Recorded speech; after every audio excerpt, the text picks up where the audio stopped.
Hi guys, Dave here. Today we're going to be running you through the M100GX tractor. So this particular tractor has been fitted with the front end loader. So we're going to have a bit of a walk around and show you why this is the tractor for you. The M100GX is the same as all the MGXs in the range. So this particular tractor has what they call a bevel gear steering. So look at this rag of the road. So what that means is it's got a pin that goes right through. So instead of your traditional front axles in your tractors that have a universal joint which can reduce the ability for your tyre to turn, reducing your turning width, this gives you very good versatility with manoeuvring through tight access areas. So whether that being vineyards or haymaking work when you need to turn around and get through every row, or whether it's just smaller paddocks that you need to move in. So this gives you very good turning circle and manoeuvrability for any of the work that you're doing. So the benefit of this setup as well. So this MGX tractors in the range have what they call a bi-speed turn capability.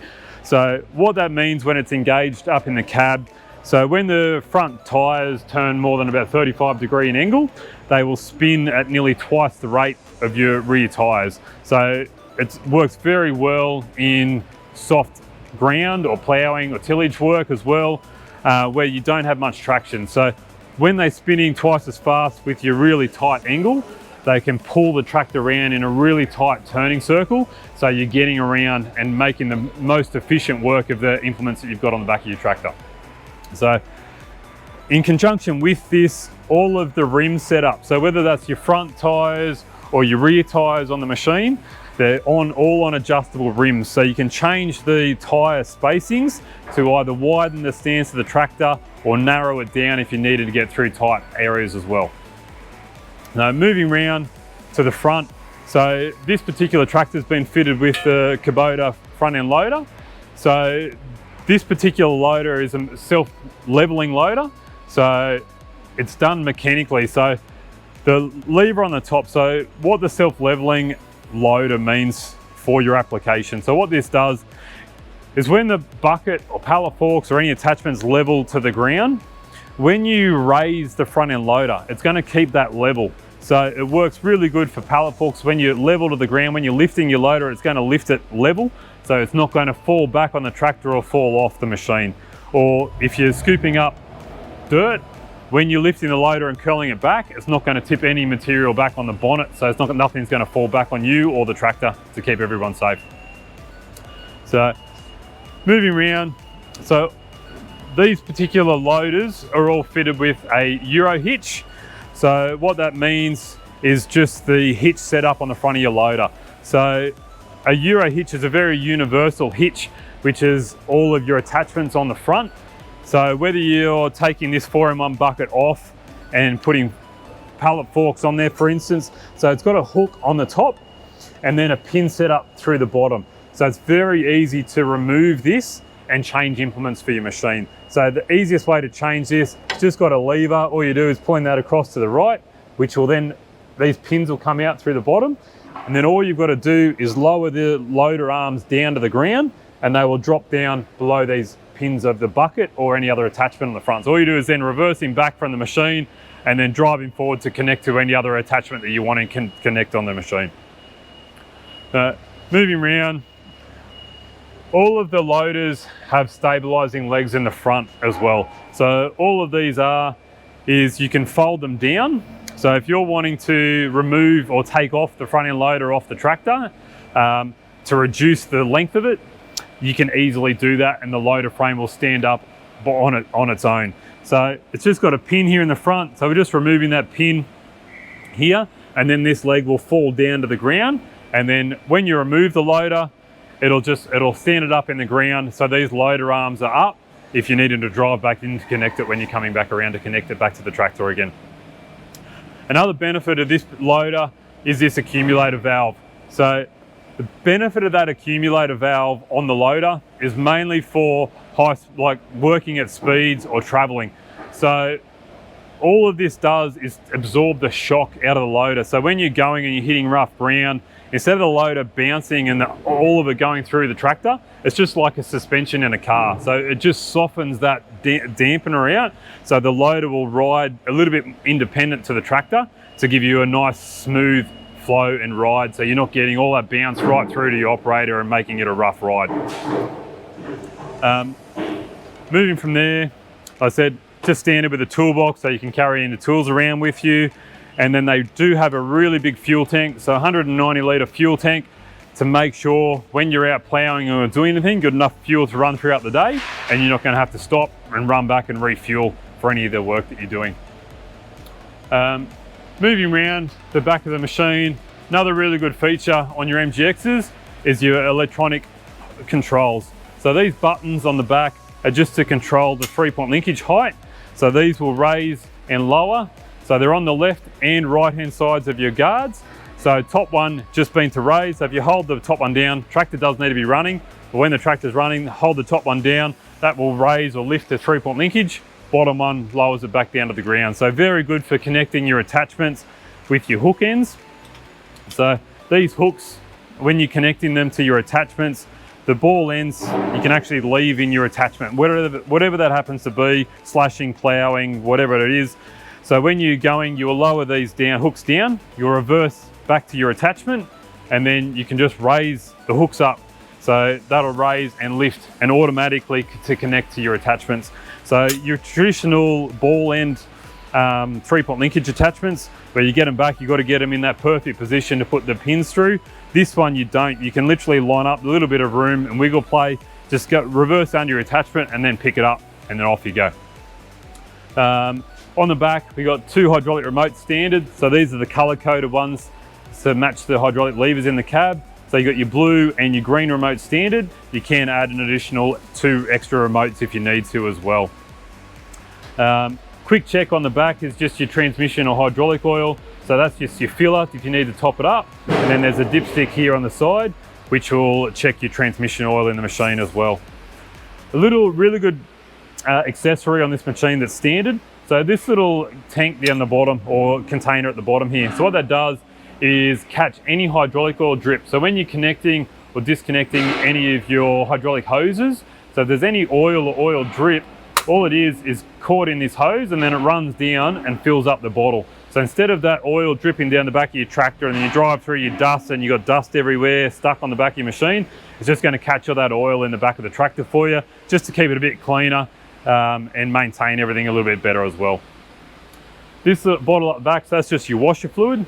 So you got washer fluid front and rear on your windscreen, so you can keep it nice and clean and get really good vision as you're going through the paddock. On the back of these hydraulic remotes, there's 2 little black dials on the back there. So what these are for are to mechanically adjust the flow rate through your hydraulics. So if you're running an attachment that needs a certain flow rate and you don't want full flow coming through or slowing the hydraulic oil rate down, what it is just winding these in clockwise, just like a tap, turning it off, and it just slows the amount of oil coming through these remotes so you can fine tune the hydraulic flow rate, match the attachments that are on the back of the machine. Right guys, that's a quick look around at some features around the outside. Let's jump in the cab and have a look at what's going on in the cab. Let's take a look at the right-hand control up here on the right-hand side. So this one is just, this tractor's fitted with a front-end loader. So this is just your joystick control for the front-end loader. So to use this, very simple, literally just forward to lower the loader, pulling it back will raise the loader. To the right-hand side, so that'll curl the bucket or dump your material out of the bucket. To the left-hand side will curl the bucket up. So if you need to control the third function, so which is just your hydraulics on the front of the loader, so whether that being opening and closing the 4-arm bucket, putting a post hole digger on the front, just needing to turn the hydraulics. So there's a button on the back of this joystick, so it's just holding the button in, and then you'll go left or right while holding the button in, and that'll control which direction the flow rate is coming at the hydraulics on the front of the loader. Your next control over from that is just your power shift lever. So this is just to control which gear that you're operating the tractor in. So there's a high, medium and low range standard in the MGX tractors. And then it's 8 gears in each range. So there's a grey button on the back which is electronic clutch. So there is a foot clutch as well, but it's very easy. Hold the grey button in and then you can change between ranges. So you've got medium, high or low to pick from, and then 8 gears in each one. So you only need the clutch to change between the ranges, or if you're coming to a stop on the tractor as well. So once you've actually picked the range that you're in, you don't need the clutch anymore. You can simply change gears by plussing or minus. So plus to go up a gear, minus to go down a gear, or on the arm control as well. So you've got a plus or minus on the arm control, which does exactly the same thing as on your power shift lever. So there's a very good overlap in the gears in your MGX tractors. So you always find the right gear and the right speed. So there is 24 forward and reverse, so very good capabilities there to make sure you're not missing a gear or a speed that you need to be operating a certain attachment with. So behind that is just your yellow button. So your yellow button is just your PDO on the back of the tractor. So it's just your power takeoff. So it's just pushing it down, turning it to the right. That's just to engage the PDO, and then pushing it down, sort of like an emergency stop button, just to disengage that PDO. So color coded on the back here, yellow lever, so which is your PDO gear selection. So standard in this tractor is 1000 or 540 RPM. You can change that with an optional kit to have 540 and 540 economy if that's better suited for your applications. So just to change that range, it's just mechanically moving that lever. Once you've picked either 540 or 1000, then it's literally just on or off with your yellow button behind your power shift lever. Quickly moving on from there, so standard with 2 hydraulics, so color coded green and blue, which match up with your remotes on the back. So they're just for your hydraulic oil flow for any implements that are plugged in or hooked, connected to the back of the tractor. Up here we've just got your aircon controls, so heating and cooling, demisting fans, recirculate the air through the cab, aircon, radio here at the back, and then we've just got your control panel here, which is just to control the tractor. So first button is your RPM button. So what that is a constant RPM function. So it's a very good feature for a lot of PDO type work. So what this feature does is when the tractor comes under load, so the engine, instead of the engine dying down in power and your baler, for instance, on the back, PDO slows down, so your baling's not consistent. So when you turn this button on, what that does is the engine senses that it's coming under load, and it will automatically try to maintain the engine RPM that you've set. So you've got much better consistency if you're doing a round baler, much better consistency in your density of your bales that you're doing, or if you're slashing, much more consistent blade speed. So you've got a very good cut. So instead of the tractor engine horsepower slowing down and then your PDO on your slasher slowing down, this will maintain that, so you've got a very good cut and a very good finish. So it is a very good feature to have when working this tractor. So instead of you having to maintain the engine RPM manually, the tractor can do this automatically and maintain the engine RPM. The next one across is your auto gears. So this will automatically downshift depending on how you've got it set. So there's a few features there, but the tractor can downshift gears when it comes under load to help maintain PDO consistency, and then increase back up to the gear you had it left in when it gets to easier going again.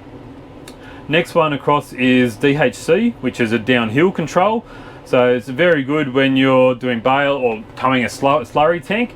So what this does is reduce the amount of time in between gear changes when you're going down a hill. So there's less time in neutral and less pressure pushing the tractor down the hill. So the tractor will engage gears more effectively, so the tractor's not going to run away on you if you're going down a hill. Next two buttons have got like headlights on them. The front one is just for your front work lights up on top of the cab, and the rear one is just for the rear headlights or work lights on the top of the cab. There's some other blank spaces and a beacon light, so if we need to add any other additional electronics, we can add them in there, and they're inbuilt into the console of the tractor. Down the bottom here we've got a few dials. So what these are, they're just to control the performance of the tractor again. So first one closest to the front of the tractor is your engine rev limiter. So you can set the maximum RPM that the tractor is going to work at. So again, if you're doing PDO work or certain applications, the tractor won't rev any harder or any higher than what you've set it at on this rev limiter. So it's not going to speed your PDO up any faster than what you want it to go, for instance, or the engine's not going to rev any higher than you need it. So it's a very good feature to have. You can set that accordingly. Once you start turning the dial up on the display, digital display on the front, it'll tell you exactly what the engine RPM is that you've set for your maximum RPM.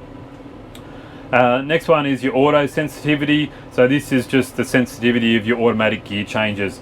So to the left, it's just will downshift a lot easier. If you turn it to the right, it will upshift a little bit quicker as well. So you can just set the sensitivity of the tractor and the performance, just so you get it really comfortable and how you want it to operate. Next one across is sort of to do with the 3-point linkage. So the top one, or the furthest one to the right hand side of the tractor, is just the rate of drop. So it's how fast your 3-point linkage lowers to the ground. So you can change this depending on the weight of your implement on your 3-point linkage. So if something's really heavy, you can slow the lowering speed down. So if you're carrying a heavy slasher or a plow, the implement's just not going to lower and slam straight down in the ground and do any damage. So you can slow that speed right down, so it doesn't matter how fast that you lower it with the mechanical lever, it will only slowly come down to the ground. The next two below that, so the one closest to the back of the tractor, so this one is just your maximum height that your 3-point linkage will lift to. So once you've got this set, the 3-point linkage won't raise any higher than what this dial's set at. So it's a very good feature in conjunction with the mechanical lever up here. So a mechanical lever is just a mechanical height of your 3-point linkage, so back being to raise the linkage, forward being to lower it. So it's a very good feature when these working together. So once, okay, we'll take slashing for instance. If you're slashing, you lower the slasher down to a certain position that you're happy with. Once that's set, you don't need to change that while you're working. So you'll set a maximum height that you want it to lift to, and that's your lowest point. So on the side of your arm control, you've just got a little button. So what that does, when you push it up, it'll raise the 3-point linkage. So it'll raise the 3-point linkage to where you have the maximum height setting dial set to. And when you push down to lower it, it'll lower back down to wherever you had it set before you raised it. So they work very well together. The next two here, so these are just your draft control. So the dial closest to the front of the tractor, that's just to turn that draft mode on or off. And then this one with a couple of squiggly lines, that's just to set the sensitivity or how you want the draft control to be performing, depending on the tillage work that you're doing on the back of the tractor. On the arm control as well, your orange lever, so that is just the engine RPM, so you can manually just increase that to set the engine RPM that you're particularly wanting. Behind that is just two preset engine RPM functions. So you can set two different functions, sort of like cruise control in a car when you want to set a certain speed. You can set a certain engine RPM if you're doing particular tasks regularly. So when you push these buttons, they'll automatically increase to whatever you program them functions to be. So there's two preset functions, so A and a B, so you can set them accordingly to whatever you need the engine RPM to be. You've got park brake and then air ride control, so it's just pulling that up will increase air in the seat, pushing it down will reduce the air suspension. The top one back, so it's got arrows that are going left and right, so if you hold that up, they just swivel the seat, so left or right, so you've got swivel. So if you're doing a lot of work behind the tractor, you can turn that seat around so you can look in behind you as well. Down here, so down here on the right hand side of the seat, so that's just your diff lock for rear diff lock, mechanical diff lock on the back of the machine. So you can set the rear diff lock together. So that works if you're stuck or bogged and you're in forward drive. You can have both rear tyres spinning at the same time to help you get out of a sticky situation that you may have got in. So that wraps up our walk around of the Kubota M100GX. If you like what you see, or if you have any questions, pop them in the comments below and we'll be happy to help you out.